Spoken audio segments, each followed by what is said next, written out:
اب آئیے اللہ تعالیٰ کے نام سے کہ جو رحمان ہے اور رحیم ہے، اس آیہ مبارکہ میں اللہ تعالیٰ کے 3 نام آئے ہیں۔ اللہ، اگرچہ اس سے پہلے ہمارے جو بھی اسباق ہو چکے ہیں 4، اور میں یہ لفظ آ چکا ہے، بار بار آیا ہے، لیکن میں نے اس کی وضاحت جو ہے اس کو اپنے ذہن میں مؤخر کیا ہوا تھا اسی درس کے لیے کہ آیت بسم اللہ کا درس ہوگا تو پھر یہ کہ وہاں تفصیل سے ان تینوں ناموں کے بارے میں بحث کی جائے گی۔ اللہ، الرحمن، الرحیم، 3 عظیم نام ہیں اللہ تعالیٰ کے۔ اللہ کے بارے میں یہ جان لیجئے کہ ایک اختلاف ہے۔ ایک رائے یہ ہے کہ یہ اسم جامد ہے، اسم علم ہے، یہ کسی مادے سے نکلا ہوا نہیں ہے، مشتق نہیں ہے۔ مشتق کہتے ہیں جو کسی لفظ علم سے، عالم، معلوم، یہ مشتقات ہیں، علم کے مادے سے یہ لفظ نکلتے چلے آ رہے ہیں، علم سے عالم، معلوم، معلومات، علامہ، متعلم، معلم، یہ سب مشتق ہے۔ مادہ کیا ہے؟ عین لام میم۔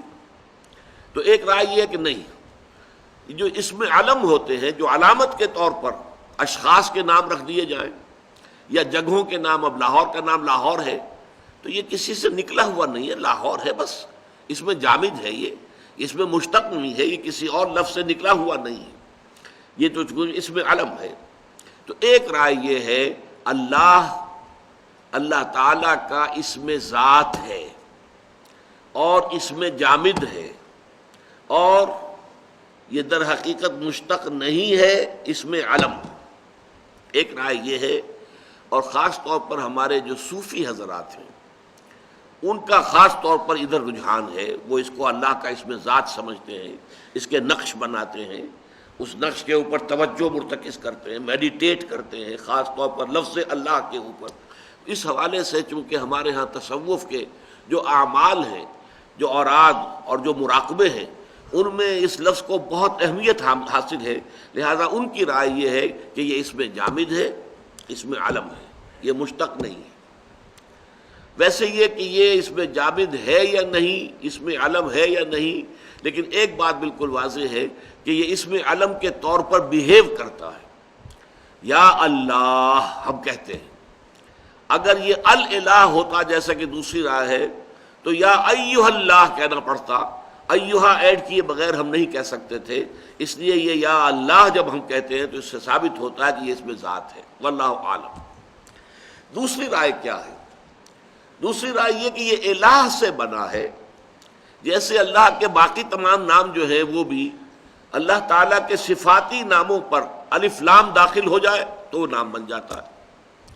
علیم، علیم، صاحب علم ہستی، العلیم، یہ اللہ کا نام ہو گیا، وہ ذات جس کا علم کامل ہے، ابدی ہے، ازلی ہے، مطلق ہے، ذاتی ہے، یہ ساری بحثیں ہم کر چکے ہیں حقیقت و اقسام شرک کے ضمن میں۔ تو یہ العلیم، قدیر اللہ کی صفت ہے، قدیر، القدیر، رحیم، الرحیم، الف لام لگنے سے وہ نام بن جاتا ہے۔ اسی طرح الہ سے الف لام ایڈ ہوا ہے، الالہ، الالہ میں سے بیچ کا الف نکل گیا، دونوں لام جڑ گئے، اللہ۔ یہ ہے گویا کہ اس میں باری تعالیٰ کی گویا کہ گرامر کے اعتبار سے، لغت کے اعتبار سے یہ الہ پر الف لام داخل ہو کر بنا ہے۔ اب یہ کہ یہ الہ کا مادہ کیا معنی دیتا ہے، جیسے میں نے عرض کیا علم یہ مادہ ہے، اس مادے سے کیا کیا معنی نکل رہے ہیں اور اس کے مطابق الفاظ ڈھلتے چلے جاتے ہیں۔ تو یہ جو الف لام ہے کا مادہ ہے، اس کے کیا کیا مفہوم ہے؟ دیکھیے، ایک مفہوم ہے جیسے کہ کوئی کہے گا علیہ الفصیل الی امہ، کوئی دودھ دینے والا جانور ہے، کوئی بھینس ہے، گائے ہے، آپ نے اس کا بچھڑا جو ہے یا کٹا اسے کہیں دور باندھا ہوا ہے کھوٹے کے ساتھ، اگر کہیں وہ اس کی رسی کھل جائے یا کھوٹا اکھڑ جائے تو دوڑ کر جائے گا اپنی ماں کے تھنوں کی طرف۔ یہ ہے علیہ الفصیل الی امہ، وہ بچہ جسے کہ ماں سے جدا کیا ہوا تھا، اس کو باندھا ہوا تھا علیحدہ، ماں علیحدہ بندھی ہوئی تھی، وہ بچہ علیحدہ بندھا ہوا تھا، وہ اگر چھوٹ گیا تو بجلی کی طرح دوڑے گا، وہ جائے گا علیہ الفصیل۔ گویا کہ انسان بے اختیار دوڑے کسی ہستی کی طرف، یہ ہے الہ۔ اس معنی میں اس لفظ کے اندر جو مفہوم ہے وہ عوام الناس کا جو تصور ہے اللہ کا، تکلیف میں اللہ کو پکارنا، حاجت میں اللہ کو پکارنا، مصیبت میں اللہ کو پکارنا، کوئی بھی اس قسم کی صورتحال پیش آ جائے تو جیسے وہ ماں سے بچھڑا ہوا بچہ جو ہے وہ دوڑتا ہے ماں کی طرف، ایسے ہی یہ بندہ لپکتا ہے اللہ کی جانب، اللہ کی رحمت کی دعائی دیتا ہے، اللہ سے حاجت روائی کی درخواست کرتا ہے، اللہ سے رزاقی کا حوالہ دیتا ہے، پروردگار میں بھوکا ہوں، میرے لیے رزق کا بندوبست فرما۔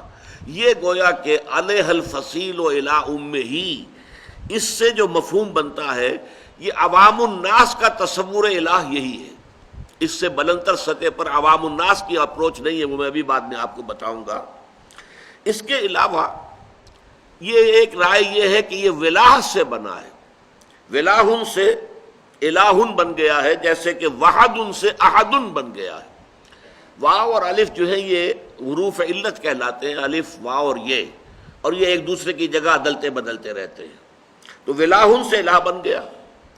اور ولہ ہم اردو میں بھی جانتے ہیں، والہانہ محبت، والہانہ محبت، بے انتہا محبت، والہانہ محبت، یہ تصور الہ ہے صوفیاء کا۔ اللہ وہ ہستی ہے جس سے محبت کی جائے، جس کے ساتھ والہانہ محبت ہو، بلکہ اس کے لیے ہمارا جو عام استعمال ہے لفظ محبت کافی نہیں، عشق، شاد باد اے عشق خوش سودائے ماں، اے طبیب جملہ علت ہائے ماں، یہ تو کہا ہے مولانا روم نے۔ اور علامہ اقبال کیا کہتے ہیں، عقل و دل و نگاہ کا مرشد اولی ہے عشق، عشق نہ ہو تو شرع و دین بتکدہ تصورات۔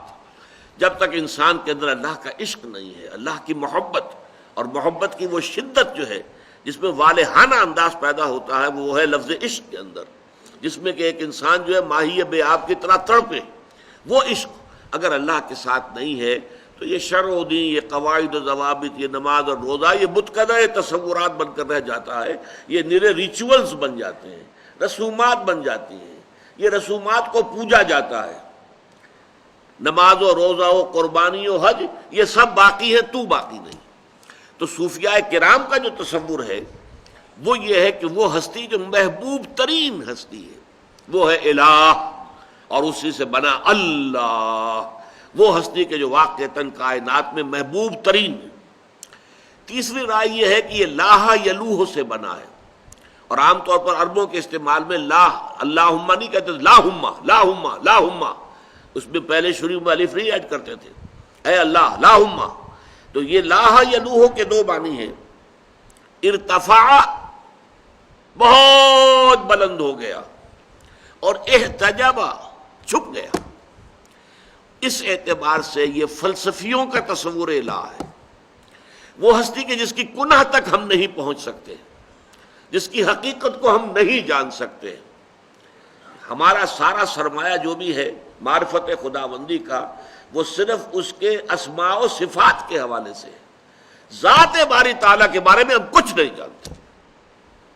اس کے بارے میں کہا ہے، فارسی کے اندر تو بہت اعلیٰ اس کا تصور جو ہے دیے گئے ہیں، اے برطرز خیال و گمان و قیاس و وہم، اے وہ ہستی برطرز خیال و گمان و قیاس و وہم، وز ہرچ گفتیم شنیدیم و خواندیم، جو کچھ تیرے بارے میں ہم نے پڑھا ہے، سنا ہے، اور جو کچھ ہم نے کہا، اس سے تو بہت برتر ہے۔ احمد سرہندی رحمۃ اللہ علیہ مجدد الفسانی اپنے خطوط میں لکھتے ہیں، وراء الورا ثم وراء الورا ثم وراء الورا، وہ بہت بلند سے بلند، بلند سے بلند، ہمارے تصور سے، ہمارے خیال سے، ہر شے سے بلند ہے۔ تو وہ ہستی کہ جو ہمارے وہم اور خیال اور تصور سے ماورا ہے، وہ ہے احتجابا۔ اور بڑے پیارے الفاظ آپ کو سنا رہا ہوں امام راضی کے، فسبحان الذی احتجب لشدت ظہورہ، پاک ہے وہ ذات کہ جو چھپ گئی ہے اپنے ظہور کی شدت کی وجہ سے، اتنی ظاہر و باہر ہے کہ نظر نہیں آتی۔ آپ سمجھے میری بات؟